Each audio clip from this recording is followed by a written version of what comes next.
All right, so moving on to the next segment, I'll be sharing my thoughts on the New York Knicks firing Tom Thibodeau as their head coach. So, the news broke Tuesday that the New York Knicks have fired Tom Thibodeau after spending 5 years in New York with the New York Knicks. The Knicks still owe Tom Thibodeau a total of $30 million guaranteed after Tom Thibodeau signed a recent contract extension. So, Tom Thibodeau is officially out of New York. The New York Knicks still owe this man $30 million on the books because he did sign a contract extension not too long ago. But I'll be sharing my thoughts on the news of Tom Thibodeau being fired by the New York Knicks. Now, honestly, I'm going to be honest. I don't think it's the worst thing in the world that the New York Knicks did fire Tom Thibodeau. Now, it's the argument of how the New York Knicks did it that Tom Thibodeau did get to the Eastern Conference Finals after the New York Knicks did not get there for the past 25 years, and now you decide to fire him. But I didn't, ladies and gentlemen, boys and girls, I don't think Tom Thibodeau is really that good of a coach. He's good enough, but he's not good enough to get you over the hump and win an NBA title. He's never done it in his career, and I don't think Tom Thibodeau is respectfully a top 5 coach in the NBA today. At the end of the day, he's just not a championship caliber coach. And I see the reason why the New York Knicks moved off of him. Running your starting 5 into the ground on a nightly basis in the regular season and the postseason is not successful basketball. You need a mix of both. You need a great starting 5. You need a solid bench. And the New York Knicks have a solid bench, but this man is obsessed with running 5 to 7 man rotation. You need to use your bench in order to give your starters some rest. Tired legs is a real thing. Fatigue is a real thing in sports. And yes, I get it. The Knicks got past the Boston Celtics, but when they got to the Eastern Conference Finals against the Indiana Pacers, you could tell fatigue and the tired legs were starting to set in for the New York Knicks. And Tom Thibodeau got outcoached in the Eastern Conference Finals on numerous occasions to the Indiana Pacers. And his formula for using heavy point guard usage is not a key formula to winning titles. He never did it in Chicago with Derrick Rose and burned him to the ground. He never did it in Minnesota with Ricky Rubio as the starting point guard, and he couldn't do it with the New York Knicks with Jalen Brunson. As phenomenal as he's been, running him into the ground with high, heavy point guard usage is not great success for winning titles in the NBA. So the fact that this man has used the same formula over and over and over again, and for people will say, well, you didn't watch the Eastern Conference Finals. Oh, I did. But it was too little too late when you decided to try to match fire with your bench rotation with Indiana Pacers bench rotation. It was a little too late because you're already down 2-0 in the series when you decided to use that formula, Tom Thibodeau. When you already dropped 2 games in New York, Tom Thibodeau, you cannot make these same mistakes over and over and over again and expect nothing to happen to you. Again, it is harsh that he was fired after getting them to the Eastern Conference Finals, but you gotta emphasize the but here. If you are gonna use the same formula over and over again, and the front office can see what you're doing, do you really think it's good enough to win an NBA title in the Eastern Conference? Do you really believe that? I don't believe so. So this leads to Tom Thibodeau's heavy reliance. His scheme is a heavy reliance on Jalen Brunson, like I just said, heavy point guard usage, having Jalen Brunson run a lot of isolation plays on the court. You can see it every single time you watch a New York Knicks basketball game. Heavy isolation plays, having shooters on the outside, on the perimeter with less ball movement.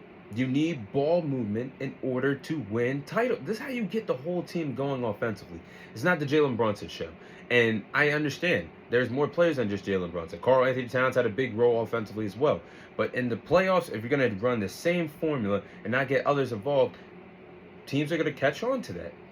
And I think that's the reason why the Indiana Pacers had the number of the New York Knicks in the Eastern Conference Finals. And I just think the way how the team was going offensively, it was only a matter of time before they were going to get rid of him. I think Tom Thibodeau's offense was truly becoming out of date. It was outdated. And when you look at how he ran the team, again, not being able to take advantage of the bench players I'm not saying they had the best bench in the league, don't get me wrong, but you had some good, solid bench players to give players like Jalen Brunson a break. You had McBride, you had Cameron Payne as a guard to give him time to go to the bench. Why did the New York Knicks not think about this when when Mitchell Robinson was out for a big chunk of the season, and your only big man really was Karl Anthony Towns to lean on until Mitchell Robinson came back towards the playoffs? Why did the New York Knicks not think of investing in some type of big man to bring off the bench? I have these type of questions for the New York Knicks and Tom Thibodeau. But why is the starting lineup for Tom Thibodeau playing over 30 minutes a game throughout the whole entire season? That is not good for basketball. There's already 82 regular season games. And someone that played 82 regular season games, the Iron Man, Mikal Bridges, played 82 regular season games. And then you're adding a plus 15, plus 20, or however long you play in the NBA playoffs. These tired legs are a factor in sports. Tired legs running up and down the court at a fast tempo on a nightly basis, playing the game of basketball, that's not good for your starting five. And the bench, the New York Knicks bench average points per game was 20. 20 points per game from the bench unit. That was ranked last amongst the 30 teams in the NBA. You cannot tell me that's winning basketball. You cannot tell me the great teams that have just won titles over the last few years. The Boston Celtics, they had a pretty good rotation coming off the bench. You can't tell me that these teams can just go out there and do what they want. You can't do that. The Denver Nuggets had a pretty good bench when they won a title in 2023. The Warriors had something to lean on rotation-wise and some bench players when they won the title in 2022. The Milwaukee Bucks in 2021. I can go over the last few NBA champions, and I can really take it there to the Los Angeles Lakers 2020. Every single team that has won the finals has had, over the last 5 years, has had some way to turn to and say, okay, you come in. I need you to come in and give so-and-so, my superstar player, time to rest, time to get himself right on the bench, give him a breather, instead of running them into the ground for 30 plus minutes a game. That's not winning basketball. And for Tom Thibodeau, I got another thing that really irks me, because if you look at how Tom Thibodeau coaches the New York Knicks, he's known for being a defensive-minded coach. And he had defensive players on his team this year. You had OG, you had Josh Hart, you had Mikal Bridges. Yes, those players were great, or really good defenders, and he had them. But this part comes to the president of basketball operations for the New York Knicks, and Leon Rose. Why are you handicapping Tom Thibodeau of his best assets being as a defensive-minded coach? Yes, OG was there, Josh Hart was there, Mikal Bridges was there, who you gave up 4 to 5 draft picks in order to get him, first rounders, mind you. But my thing is, as great as Karl Anthony Towns is, why is it that they got him, yes, and that was best for business, but if you really think about it, to assist, and this is the argument for people who are saying, well, it's not really Tom Thibodeau's fault while he's out. If you have Tom Thibodeau, who is a defensive-minded coach, and you have those 3 respective players that I just mentioned, if you kept Isaiah Hartenstein, if you kept Julius Randle for at least 1 more year, Dante DiVincenzo, and never did the Karl Anthony Towns trade, which you would have had another pick, I think they would have honestly gotten this far in the NBA playoffs again this year, based off of how everything was playing off the Eastern Conference without Karl Anthony Towns. And they would probably be in better position this summer to get a player like Giannis, who was going to want out of Milwaukee.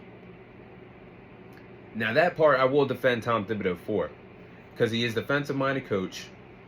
He had his defensive players, but it would be a better defensive team if he kept Isaiah Hartenstein, Julius Randle, and DiVincenzo would have still been a spark for you offensively, coming off the bench.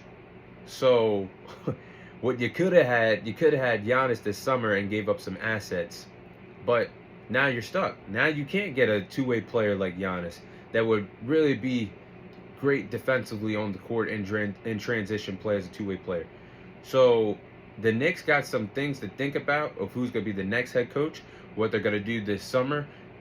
I don't think they have the assets to bring in another star to New York, because you have to be sacrificing players like OG or Mikal Bridges or Josh Hart. Did they really want to do that? Because they already had to surrender Dante DiVincenzo to get Karl Anthony Towns before the season began. So these are the things I have um, to ask for Leon Rose, the president of basketball operations for the New York Knicks. But to close out, who should the New York Knicks hire as their next head coach? Now, they could get a younger head coach, maybe an assistant around the league that they could pull into New York, but 100% the New York Knicks should go after Michael Malone here. He's the best available option to hire as your next head coach. Plus, this New York Knicks team is right there. They were just knocking at the door to win the NBA Finals, to win the NBA Finals this year.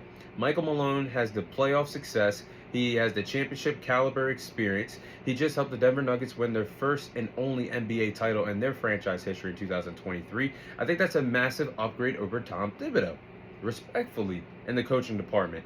And this is somebody that can get you over the hump. This is somebody that can utilize the bench for the New York Knicks. He wouldn't run a 5 to 7 man rotation to burn out the players of Jalen Brunson, Karl Anthony Towns, Mikal Bridges, and several others, giving them 30 plus minutes a night to play in the regular season and the postseason. He would utilize his players.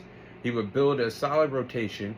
And the pick and roll game, we saw he had success with Jamal Murray and Nikola Jokic in Denver. Why not have the success of the pick and roll game with Jalen Brunson and Karl Anthony Towns? And I get it. Tom Thibodeau ran a lot of isolation plays, and his heavy point guard usage with Jalen Brunson, it did work. But I think a lot of isolation plays, we should fade away from that from Jalen Brunson as his game goes on, to get a good coach to help the New York Knicks win an NBA title. Plus, there are some options that are currently NBA coaches. That would be for the Dallas Mavericks of Jason Kidd. The New York Knicks if they are available, they would like to explore a way to get Jason Kidd to be the next head coach in New York for the New York Knicks. Or the Houston Rockets, Ime Udoka. I think if he's available, they would find a way to get him out of Houston to bring him to New York. But the New York Knicks have a lot of thinking to do on what they want to do this summer. If they could bring in one more player to help them get over the hump in the Eastern Conference, they got to find the right head coach. But those are my thoughts on Tom Thibodeau being fired as a New York Knicks head coach.